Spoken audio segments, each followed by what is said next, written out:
असल में ये कोई भारत की महिमा मंडन का सवाल नहीं है। अब इसका आप भारत में ये शक्तिपीठ क्यों है, माता के अंग यही भारत के ही इर्द गिर्द क्यों गिरे, ये सवाल लाजमी है। और इसका आप उत्तर खोजने जाएंगे तो कोई ऐसा प्रामाणिक उत्तर आपको प्राप्त नहीं होगा किसी ग्रंथ में कि यही क्यों कारण था कि इस देश में माँ के सारे अंग गिरे। लेकिन मैं अपने अनुभव से जहां तक देख पाता हूं, समझ पाता हूं, उस आधार पर मैं कहना चाहूंगा कि आप भारत का मानचित्र आप देखते हैं। भारत के मानचित्र को आप ऐसे खड़े में देखते हैं। आप एक काम करिए, आप उस भारत के मानचित्र को ऐसे लिटा दीजिए,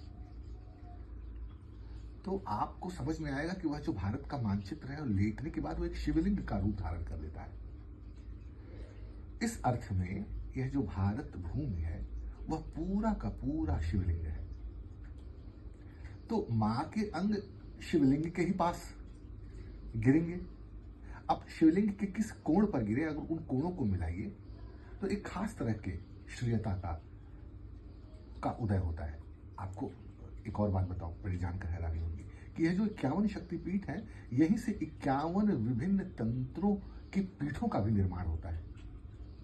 ये 51 शक्तिपीठ केवल इसलिए नहीं कि वहां पे दर्शन करें, ये एक तरह की प्रयोगशालाएं थी जहां पर साधु संत योगी तपस्वी अपने तांत्रिक उपासनाओं को अंजाम देते थे। जैसे कि नैना है, नैना देवी है, जैसे माँ कामाख्या है। तो तांत्रिक अनुष्ठानों में जो आंखों से संदर्भित जो तांत्रिक प्रयोग होते थे वो नैना देवी के आसपास की पीठों में होते थे। काम रूपी समस्याओं या काम रूपी तांत्रिक प्रयोगों के लिए कामाख्या की शरण में लोग जाते थे। तो यह 51 शक्तिपीठ एक तरह की 51 तांत्रिक मालाएं हैं।